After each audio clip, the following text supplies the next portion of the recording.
So what is up, guys? Nick here, helping you to master your technology. In this video, I'm going to share with you 10 reasons why I think it's a good idea to use an Apple iPhone here at late 2019. We're headed into 2020, and the system has been pretty efficient for me as I've been using the 11 Pro Max for quite some time now. Now, the only other closest competitor I find that comes to this right now is basically Samsung and their ecosystem. It's pretty good, but in this one, I got a few reasons, so let's check them out. Okay, guys, so the first reason you would consider buying Apple in end of 2019 going into 2020 is the industrial design. Now, I know this design is not the most innovative anymore on the market, and it kind of doesn't seem like it's really pushing the boundaries, but it also does have a very high quality stainless steel around the edges, and that really is felt on the day-to-day. It really makes you feel like you got what you paid for. And also with the new frosted texture on the 11 Pros, on that back glass, they really do feel like $1,000 phones. I mean, really, I'm not playing with you. So out of all the phones I've tried out this year, the 11 Pro Max definitely to me isn't the most groundbreaking. It isn't the most innovative looking. And some people could say, oh, that looks like a fidget spinner or a stovetop. But this phone, when you hold it in your hand, there's no denying that it feels super premium and it feels like what you paid for. So this is my first reason why you should consider buying Apple at the end of 2019 and going into 2020. Next reason absolutely to consider Apple going into 2020 is the video cameras on the phone. If you really want to get started in video or even making YouTube videos or even home video for yourself, these are some of the best offerings you can get. Also, if you use applications like Filmic Pro or others, you can get really top-notch video for these phones, and every time you press the record button, you don't even have to be a pro to get some stunning results. So I really do love this about the iPhone 11, 11 Pro, 11 Pro Max, and honestly, the slow motion video looks good as well. This is a really top-notch video camera, and you've seen it throughout many people's reviews here online. Absolutely, without a doubt. If you care a lot about your video performance, this is literally matching some actual cameras, if not exceeding them. I've had people even say, Nick, your video looked better on the iPhone than the camera you use all the time. I've had this comment already. The next reason to consider choosing Apple here in late 2019, going into 2020, is the world-class software support. So how many other phones can you say after 4 years are getting current major software updates?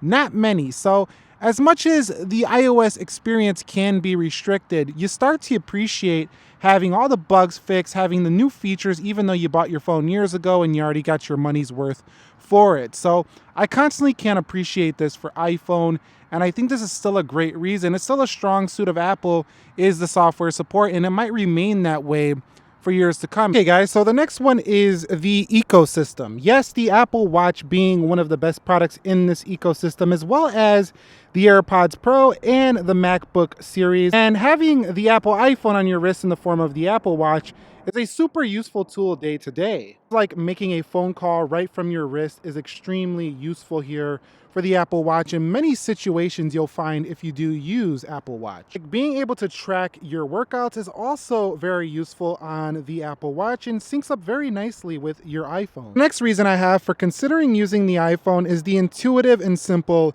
experience. It's still, even in 2019 going into 2020, is one of the easiest phones to use to date. And while it is a lot more, so using the iPhone here in late 2019, and a reason you should buy it is just how simple the day-to-day use is. If you're saying, well, I can't customize it, I can't make it my own, why would I want to be in that restricted ecosystem?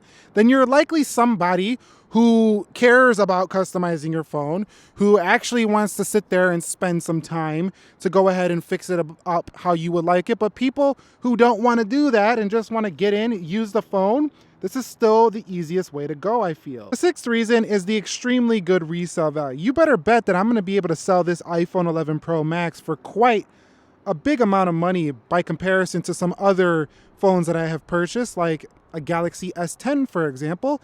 Already an S10 I paid $1,000 for is going for $500. The phone's not even a year old. The 11 Pro Max, in a year, you could probably still get $700-800 for this phone. It's not just limited to the 11 Pro, the more premium phones. Even if you buy a 10R, you're still going to get a pretty substantial value back on selling this phone later. Say you buy it for $500 now.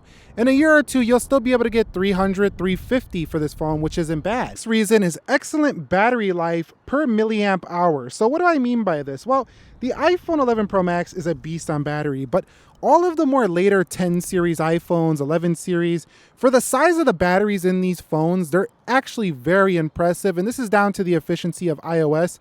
But I do think getting an iPhone right now, for the size of batteries that come in here, it's excellent. You just don't see this type of battery life on Android phones at a similar size capacity. Phones with like 4,500 to 5,000 milliamp hour batteries is what you need Android phone to match a 3,900, for example, on an iPhone. So very strong reason to consider Apple going into 2020 is that you get a lot of battery life for the size of the battery that goes in there. And my next reason is amazing applications for this phone, the best on the planet. Some of the best camera apps as well, like these ones down here, these camera applications. Also, one of the best, if not the best, mobile video editing application out there in LumaFusion.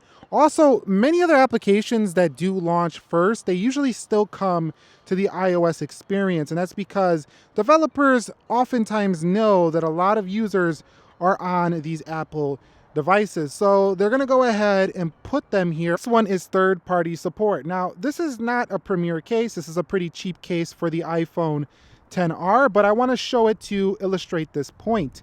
So many places you walk in, you can buy a case for the iPhone, an accessory, especially if you're in the US. In other countries, I'm not so sure. Let me know what the accessory support is like there, wherever you're at. But at least here in the US, accessory support is very strong, and third-party makers make tons of camera gear, tons of, cases, tons of headphones.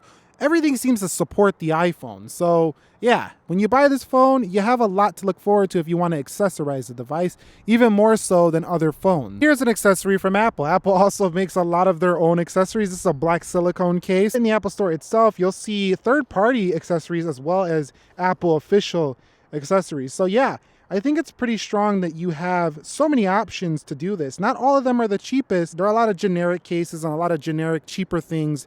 If you want to put a cheaper accessory on your iPhone, you could do that as well. Number 10 is the great features that come with iOS 13. I haven't talked about it much in this video, but I do really appreciate some awesome stuff that's in here, like the dark mode, for example, that has automatic and sunrise options. That's pretty neat. You have True Tone. You also have great screen time features that allow you to track exactly day by day down to how long you've been using this phone. So a lot of the features that come with iOS 13 are pretty great. Also, I really like if you have a bigger phone, you could just bring down with reachability the application. So yeah, there's a lot of nice stuff, and the gestures are extremely smooth here for iOS 13. So not only is the iPhone a very good device in terms of its hardware quality and stuff like that, it's also a very good device in terms of its features.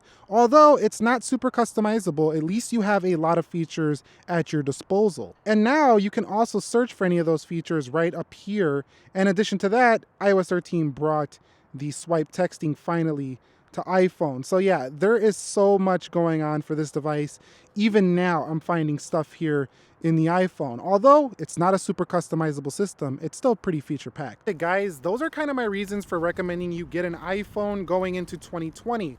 Now don't take this video as I'm only recommending iPhone. There's a lot of other phones I recommend as well. I will cover those soon, but this is a video helping you kind of in your research. If you're thinking, it's time for me to switch, maybe a lot of these reasons are great reasons for you to check them out. I left out things like customer support, and I also left out things like the great photography skills. I talked a lot about the video. They're also great photo phones as well, and there's a lot more we can discuss about the iPhone. You could even jailbreak it in certain software. So anything you think is a great reason to go to iPhone going into 2020, drop that down below in the comments. If you guys enjoyed this video, thumbs up, subscribe if you haven't already. I will catch you all in the next episode. You're not going to want to miss the next one.